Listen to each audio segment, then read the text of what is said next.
How do we fix the housing crisis? Well, in this video, I'm going to reveal exactly how we can do that.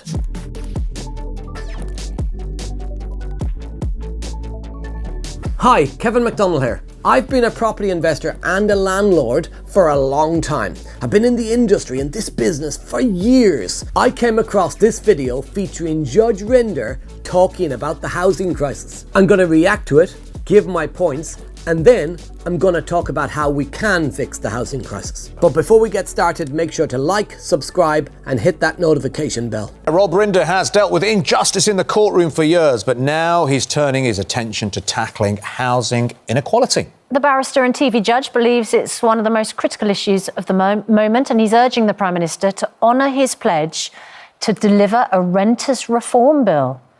And he joins us now. It's good to be here. It's lovely to see you. Thank you for having me to highlight this problem, which is about all of our communities and all of our neighbours. You know, there are millions of our neighbours who live in private rented accommodation who fear eviction. The reason they fear eviction is because they're terrified to go to their landlord and say that they live in hazardous homes. And we don't think the numbers are high. There are 4 million of our neighbours living in rented accommodation who live in homes that are dangerous. I'm not saying he's wrong or I'm not saying he's right. 4 million people living in homes that are dangerous? Very possible.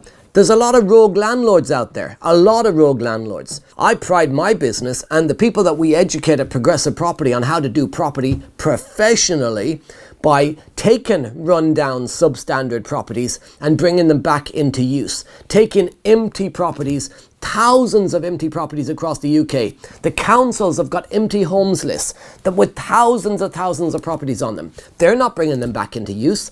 Our job as professional landlords are to bring those properties back into use. These properties are out there. Absolutely the properties are out there. But don't tar every landlord with the same brush. Don't make every landlord a rogue landlord, because not every landlord is a rogue landlord. There are many very, very good landlords out there providing good accommodation at affordable prices for people on properties that would otherwise be left to go to ruin. The sooner we get rid of the rogue landlords, the better, in my opinion. The sooner we get some more legislation, brilliant. More regulation, more legislation, what it does is it leaves the professionals in the game and it gets rid of the rogues. So I'm not disagreeing with him. I'm actually partially agreeing with him, but it's not the whole story. 4 million also who live in accommodation that need urgent repair. But what happens is that they are scared to go to their landlord because the landlord can retaliate.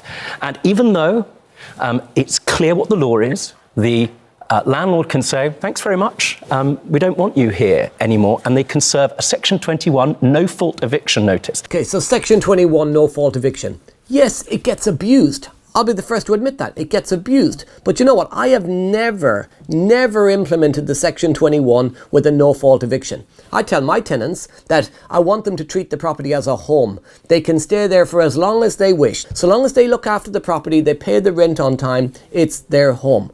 But what about the other side for landlords? What about all of the tenants that are not paying rent? What about all the tenants who just decided during COVID, even though they still had jobs or they still had furlough money, that they'd pay nothing to the landlords? Nothing. The landlords still have to pay the mortgages. You've had tenants saying, oh, well, you're getting a mortgage holiday. Problem with the mortgage holiday is the interest is added onto the loan. You still have to pay the money at some point.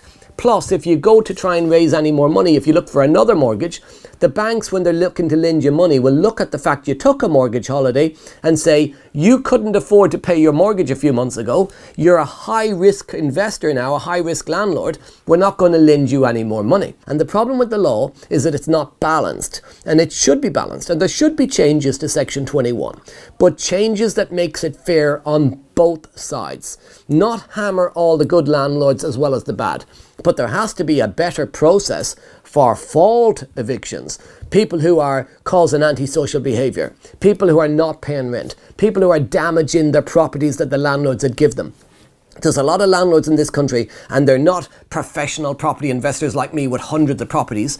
They're people that have got one house that is their retirement plan for their pension. Maybe a second house, if they're lucky, for a retirement plan for their partner for their pension.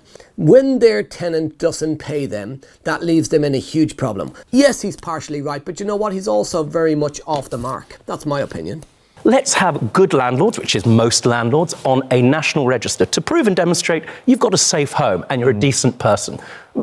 Bearing in mind the number of people who have private homes that they rent out, that should be a straightforward thing. And if you're a good landlord, you should want to be on that register. And absolutely. Let's get all good landlords on a national register. 100% agree. That would be phenomenal. Why not have a national database of landlords on a register? Great idea. But then this is what happens. Then the councils charge the landlord 600 quid, 700 quid, £1,000 per property just to be on the register. Never mind the expense to put the properties right. They're charging them almost 3 months profit, maybe a month's profit if it's a HMO. They're charging them a significant amount of money just to have them on the register. Why don't they instead charge nothing so the landlord can invest that money into the property?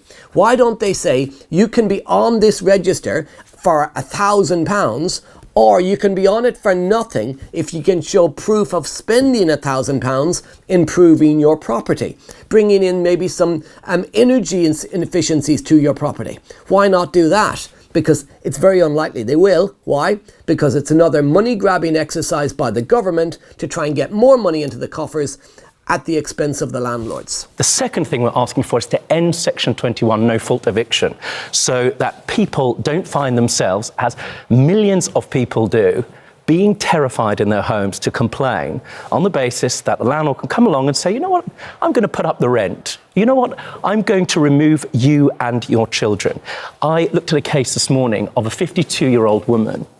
She's a key worker. She looks after disabled children. She lived in her home for 12 years. That home wasn't just not fit for purpose. The boiler blew up. There was mold. She was living there in circumstances where she had to go and get up every day to support our most vulnerable communities. And yet she couldn't complain for the terror that she would be evicted. That's just not okay. No. It represents the worst of who we are.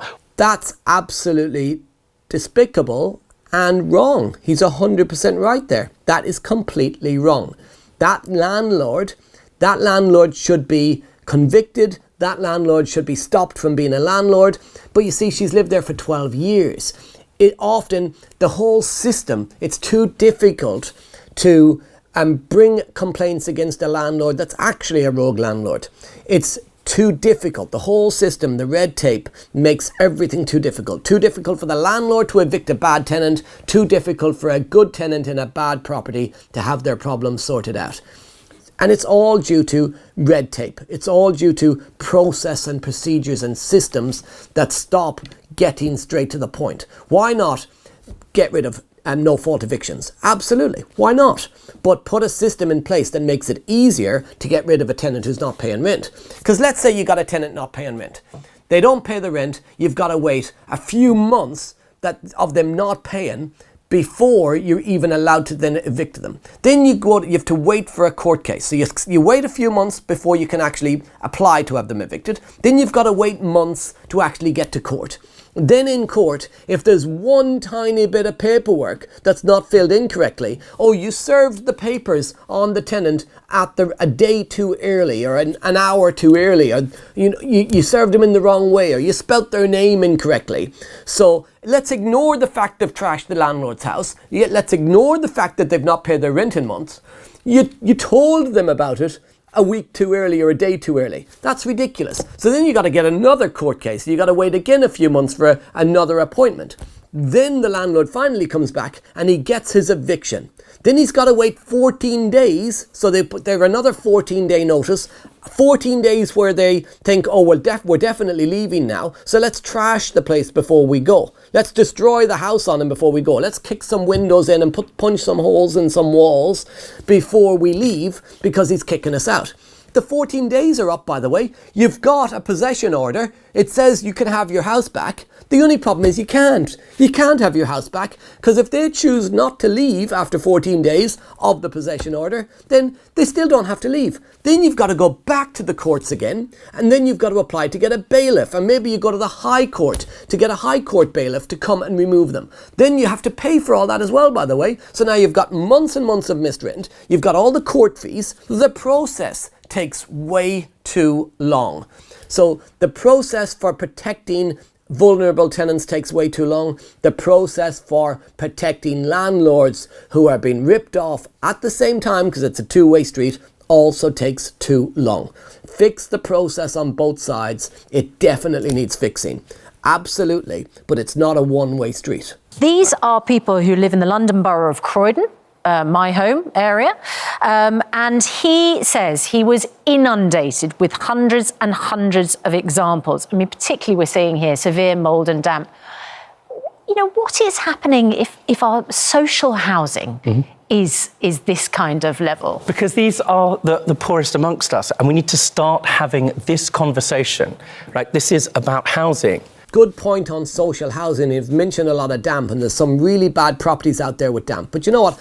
I run my property portfolio. I've got 4 staff here in my office, and we are consistently attending viewings on properties. We provide and inspections on properties. We provide the tenants with the keys to a beautiful property, nicely done up, new carpets, new painting, newly decorated. Damp is caused in homes, and we all know this, by many cases where people are not taking care of their home correctly. It is also caused in many cases, very clearly, by rogue landlords who are not providing the right sort of accommodation for people. But let's fix the problem, not tar everybody with the same brush. Social housing, much of this social housing is provided by the government, by the councils. This social housing, they need to look after their own shop as well as look after the private landlord shop. And if they didn't have private landlords, there would be an even bigger problem in this country, because the government, right, they are not providing the housing that's needed. They're relying on us investors to provide that housing. I hear all the time, landlords are stopping people from becoming homeowners. I'm not stopping anybody from becoming homeowners. The type of properties that we purchase are not properties that normal people would possibly want to buy. Most people walk into a house and they want to buy something that's got the nice carpets and the nice walls and stuff. The sort of stuff we buy, they're damp, they're run down, the ceiling's falling in, the walls need to be ripped back to brick, they need rewiring, they need replastering, they need new roofs sometimes, they need everything doing to them. A normal first-time buyer, they're not interested in that type of property. Without us as landlords, those properties would sit empty and they would fall to complete ruin. Here's the thing, those communities in Bolsover, those communities in Sedgefield have precisely the same issues as communities in South Lambert, as in Croydon. And they need to be united, they need to be protected. It's time that we looked after the poorest and most vulnerable and gave them the tools that they need to threaten power. Absolutely agree. Many of our tenants are universal credit tenants. They're non-working tenants. We've got a lot of tenants who are single mums with babies, a lot of people who are unemployed. And the councils cover their rents. The rents are covered by the government. The rents aren't extortionate. I've got some tenants in properties for 6-7 years. I've never increased the rents on those properties. Rents need to be affordable. Rents need to be something that the landlord's happy with, that works for the landlord, and that the tenant can afford and leaves them enough money to be able to afford to then also take care of the property. Yes, the landlord should be doing all the maintenance stuff, but I mean the taking care of it in terms of having a working hoover, in terms of cleaning the property when they need to clean it, wiping down the tiles after they've had a shower, taking care of mowing the lawns, taking care of the property. So, Judge Rinder, you want to fix the housing crisis? This is how you fix the housing crisis.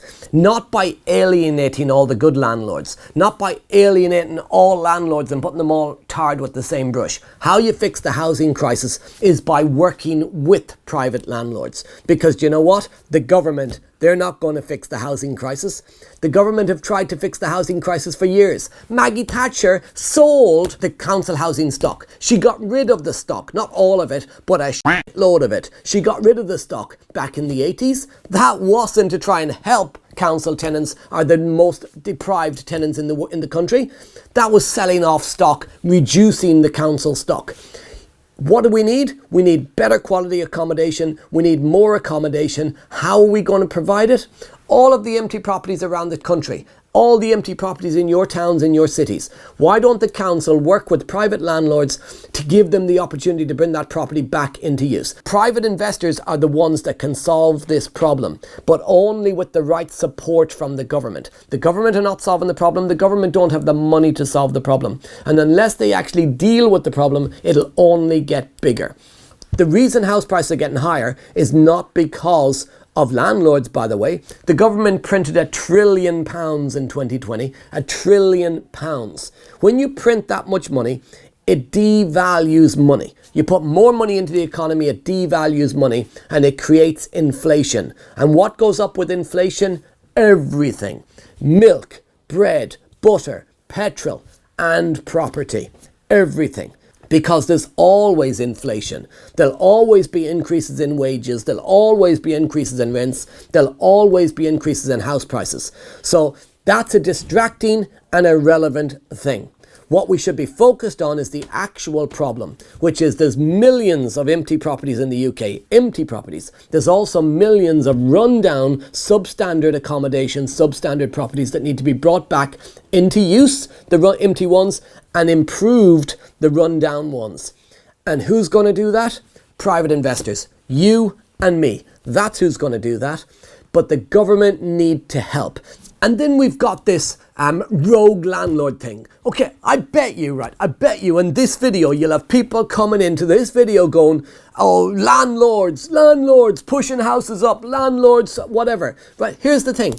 In every industry, is there rogue landlords? Absolutely. But you know what? There's rogue solicitors. There's rogue accountants. There's rogue builders. There's rogue car salesmen. There's rogues in every industry.